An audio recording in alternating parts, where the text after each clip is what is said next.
Yeah, money, cars, and clothes, and all the cribs. But never trust these lames and hoes, cause they ain't shit. Plus they'll just sink our dreams of things and jump ship. So we'll fly first class, full glass with blunts lit. Float on. Yo, what's going on, everybody? It's M.I.B, baby. Today we have another subscriber request. This one's called Could Levi, I believe it's Ackerman, take down King Kong. This is a video by Seth the Programmer. The reason that I'm excited to do this video is because since I don't know anything about this, I get to have a completely unbiased opinion. This is just a tale of the tapes and I get to choose myself, you know, if I agree or not with this. I'm really excited about that. Before I start though, go ahead, like and subscribe, comment below what you want me to see next and I'm gonna get to it. It's a bit of a long one, so if you got the patience to stay with me, get comfortable, get a snack. I got me a coffee, I'm ready to go see this. Let's get right to it. Hello everyone, it's your host, Seth the Programmer. And today we're going to be doing something that was pretty heavily requested of me and I've seen floating around the internet. Something I figured was kind of fitting, which is Captain Levi Ackerman from Attack on Titan versus King Kong from the MonsterVerse movies. Isayama, the author of Attack...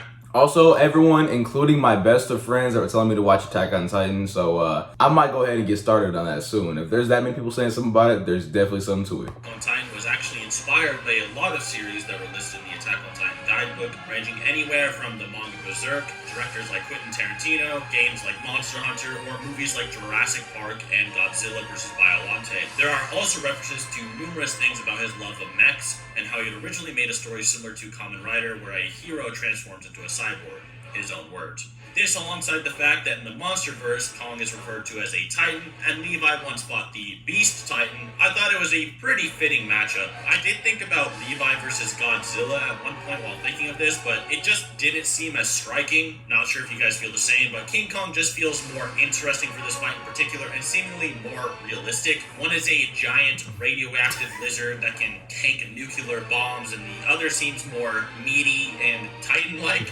Like the one he, fought. All in all, I think you made the right choice of making it King Kong, trust me. This looks a lot more realistic. I don't know if realistic's the word I wanted to use, so let's just forget I said that. Seems like a fun and relevant video since Attack on Titan ended and Godzilla vs. Kong recently dropped, so let's get to it. There shouldn't be any Attack on Titan spoilers in this video, at least for the newer season, and I won't spoil the victor or ending of Godzilla vs. Kong, so no worries if you haven't seen either.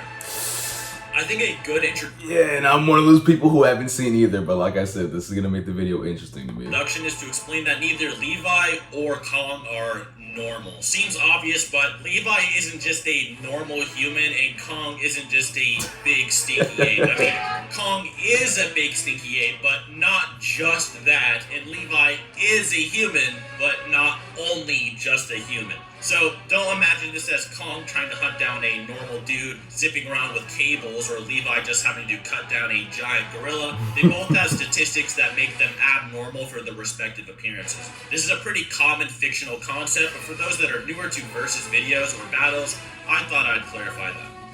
We'll start this video off with Levi by explaining why he isn't just some dude that's good at using some cables and metal meter sticks. Captain Levi in the anime, manga guides, or really any source material you can think of, is often referred to as humanity's strongest soldier, stronger than entire platoons, and it's generally safe to say that he is the strongest combatant without question for most of the series, even considered so reliable that he was put in charge with literally executing Adam if he ever went berserk or traitor with his Titan form. He is described as killing Titans in a blink of an eye, and is shown being able to move so quick that the Beast Titan, and even the faster female Titan as described by the guides, can't even react to his movements, and he can chop them to pieces almost effortlessly. These Titans being 14 to 17 meters tall in their own right, with arms being thicker than even Levi's height. But why is arms thicker than Levi's height and 14 to 17 meters?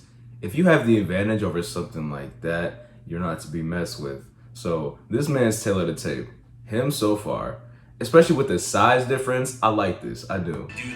Well, the secret is that Levi is actually an Ackerman. Ackermans are a unique clan in the Attack on Titan universe, in which under great stress or trials, sometimes their members can awaken a hidden instinct within them that almost makes them know everything they should do in combat. Kind of almost like Ultra Instinct, but not quite. This is even described by Eren in Attack on Titan No Regrets, to allow the Ackerman clan to partly manifest the strength of a Titan in just their normal human shapes. So when you see Levi slashing through the female or Beast Titans, just imagine a Titan on cables using blades and the feet start to make more sense. In the Science of Attack on Titan guidebook, there is a description of the strength of a Titan on page 51 that states that Titans are over 729 times stronger than humans through the necessity of it with their height, with someone 15 meters tall like Eren being able to punch over 6,561 times harder than a normal human. The strength of a Titan should also allow him to shred through another Titan, and all that strength and instinct in such a small body would surely increase his speed and use of his own equipment more efficiently. Right? Alongside his usual maneuvering gear, amp stats, and his 2 blades, he also wields a gauntlet of thunder spears that he uses in a rematch with the Beast Titan. These thunder spears are even capable of shattering armor off of the armored Titan, who can survive the nuclear-like transformation of the Colossus Titan, which has been calculated to exude at least over 4.6 times 10 to the 10 joules. As I said earlier, Levi quite easily was able to shred through and basically blitz the female and Beast Titans. In both instances, he pretty much can slice through their arms numerous times and maim them before they can even really move their eyes to see what's happening. Later on in Attack on Titan, before they can move their eyes, so we're talking about at the speed of light. Man, oh man. To fight Kenny Ackerman and his squads of I don't know how Kong can compete with that. I don't know how Kong can compete with that. I'm sorry. Levi is clearly able to evade and straight up maneuver at a superior speed to bullets at around 655 meters per second or 1,465 miles per hour.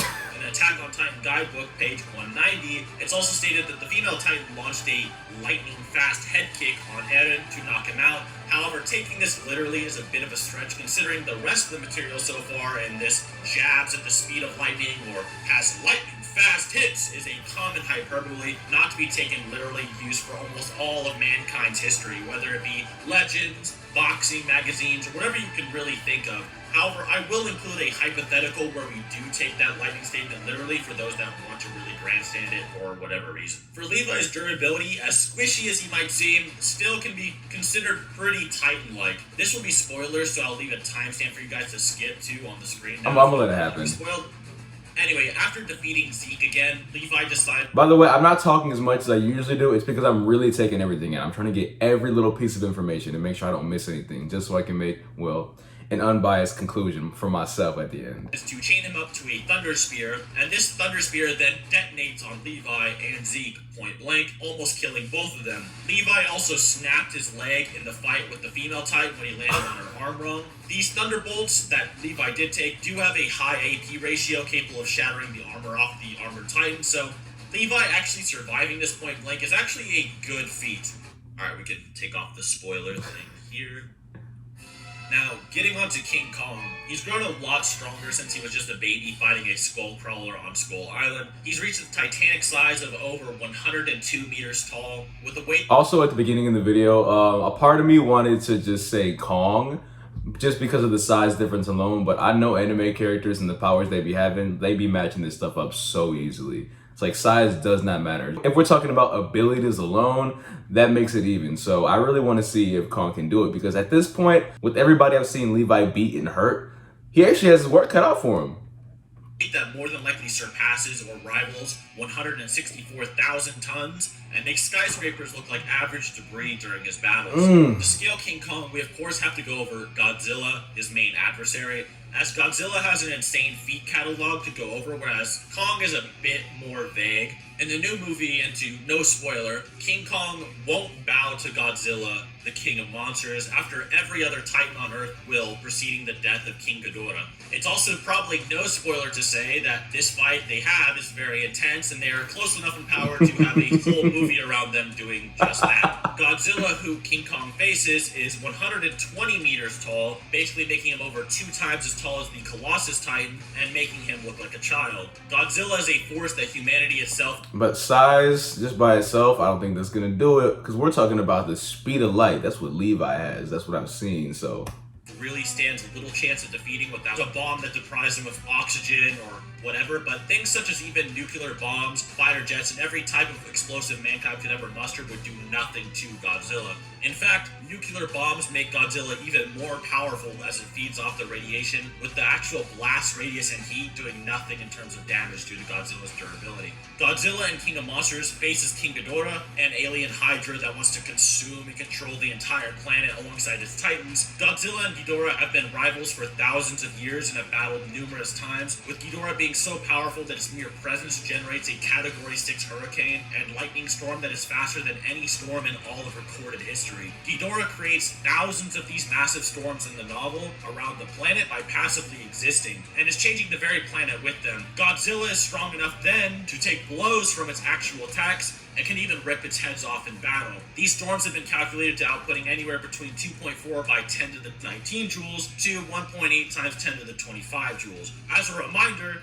the Colossus Titan exploding is more like 10 to the 10 joules, and Ghidorah outputted millions upon millions of times more energy by simply existing. So a question now is, does King Kong actually scale to Ghidorah? And in the movie, Godzilla does come off as weaker than Ghidorah, but he's still able to fight it, and with the right terrain such as water, can claw and rip it apart and win. King Kong can then survive this clawing and biting from Godzilla, despite Ghidorah, who could take amped blast from Godzilla, getting cut by these same bites and claws, if not from a weaker Godzilla before he was amped by a nuclear bomb. King Kong is also able to damage Godzilla, who is extremely tanky, with his axe, and his punches and spectators even thought King Kong straight up knocked him out at one point in their second fight. To put it into perspective, Godzilla not only takes nukes, fighter jets, and Ghidorah's lightning blast that changed the entire planet, but also got hit directly in the face by a meteor that hit so hard it exterminated all of the dinosaurs. That's right, the meteor that hit the Earth that killed all of the dinosaurs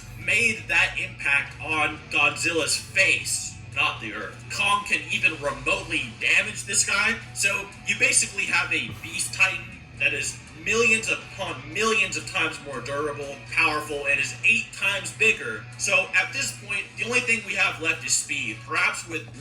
Okay, so if we're talking about durability now, I think I might be in the middle, but I still want to kind of lean on Levi. But I'm saying that just because of his resume and what he's done. But the durability of King Kong is nothing to be glossed over. Levi's speed and his quick wits, he can come up with some kind of plan to stop King Kong instead of just brawling him. Or maybe chop apart some weak parts while Kong flails around and doesn't know what to do. Well, in a video called Godzilla Creating the Animalistic and Masculine Kaiju Monster Design on Wired, FX Guide's Mark Seymour went over the effects of Godzilla in the newer movies, and that simply due to his sheer size, they'd have to choreograph what it'd be like for such a behemoth to swing his tail around at supersonic speeds. Supersonic speed, or roughly 768 miles per hour, is a bit of a far cry from Levi's 1400. It's 768 mile an hour tail whip. This is from an I earlier hate this shit. Why Godzilla, does he and do isn't that? actually his max speed. In the new movie, King Kong versus Godzilla uses his atomic breath to blast through the planet all the way to Hollow Earth at its center, gutting every single layer of the Earth in the process. He does this in less than 3 minutes of cinematic timing, which would probably make it longer, if anything. Even lowballing this feat to taking 3 minutes, which is unlikely, the speed required would be around a Mach 83 or 63,683 miles per hour. That's pretty insane, but maybe King Kong doesn't actually scale anywhere to Godzilla's breath and more so just dodges Godzilla turning his head, shooting his beam around, or aim dodging. Well, unfortunately, Ghidorah not only dodges this breath at one point, but Kong is actually shown frame by frame moving relatively as fast as Godzilla's blast in the movie and blocking it midair with his axe. Even if you say Godzilla isn't as fast as the attack, he's not being blitzed nor moving that much slower than it, and realistically. He just probably can't travel as fast as the blast and can only react that quickly in a fight. Honestly, just the skill of being that agile is enough because Kong is huge. He has a bunch of weight to carry around. But if he has the wherewithal and the agility to just go and block that attack like that, he's on another level. So maybe I might lean more towards that just because agility will do you well, especially in a fight against anime characters who have all these special speeds and abilities and all that. Or in short burst. 63,683 miles per hour.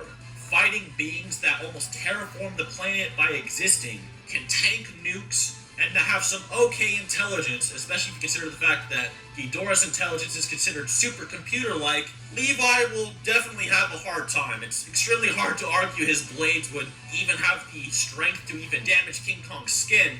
even the lightning spear don't have any effects that would support them being even above the 10 to the 10 range in joules. But to make things even worse, this is only based off of how lightning spear is peeling off the armor of the armored titan due to it surviving the large explosion of the Colossus Titan is. However, this is a bit of a stretch and is actually being favorable to Levi, as this would imply the armored titan tanked all of the energy of the Colossus Titan exploding, and not just the bit that would cover his surface area as it exploded. And unlike the armored titan, who would only take a fraction of the actual nuclear-like explosion when it went off, someone like Godzilla would have all of his energy condensed into a single point, not an omnidirectional explosion that's being absorbed by numerous other things. And even Kong could take that attack without much damage for a moment, although it does hurt him. I mean, it's millions of times stronger than the Colossus Titan exploding. It probably hurt Levi a bit too. So all in all, I think there's a reason that Levi wasn't just sent out by Edwin and said, I think you can take care of the Rod Titan. I think you can take care of that 120-meter Titan. We'll just have Levi handle it. We don't need a highly complex gunpowder plan with Eren to take down Rod. I think there's a reason for that. So,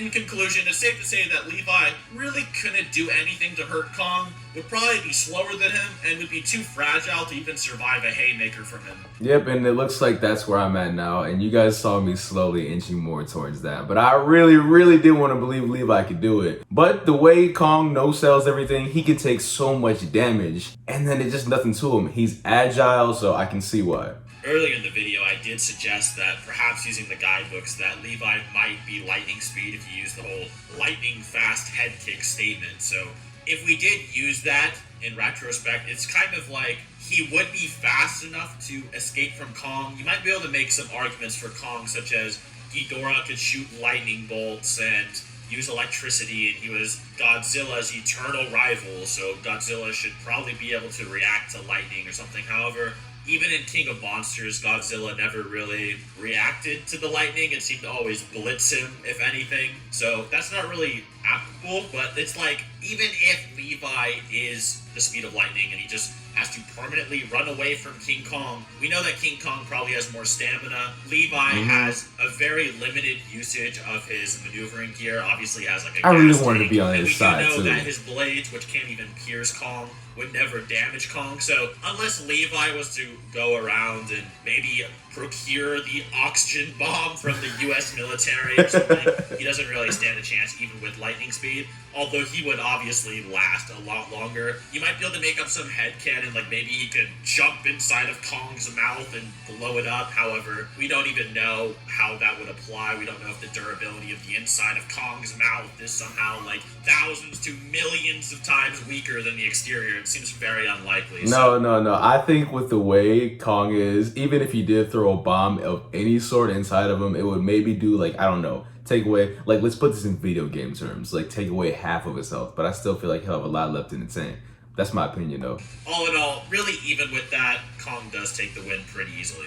It's pretty much just a mismatch, but I get it. Beast Titan, King Kong, gorilla things. Yeah. Anyways, guys, I hope you enjoyed the video. I hope this answered you guys' question. I know a lot of you were asking me about that. It's pretty relevant. I mean, the movie just came out and Attack on Titan just ended, so I see it. If you'd like to see more of either of these guys, maybe you want to see more of MonsterVerse or Attack on... Hey, this was a really interesting video. I love the way he broke the numbers down and actually really tried to make this tail of the tape as unbiased as possible. Admittedly, I have to go and watch Attack on Titan and the King Kong movies. I haven't done my due diligence, but like I said, this is what subscriber requests are for. They're to put me on some things and make me want to learn about shows, movies, all that, so I appreciate this. If you enjoyed the video, go ahead, like, comment, subscribe. I appreciate you for watching through and sticking through, most importantly. I'm gonna see you in the next one. Thank you.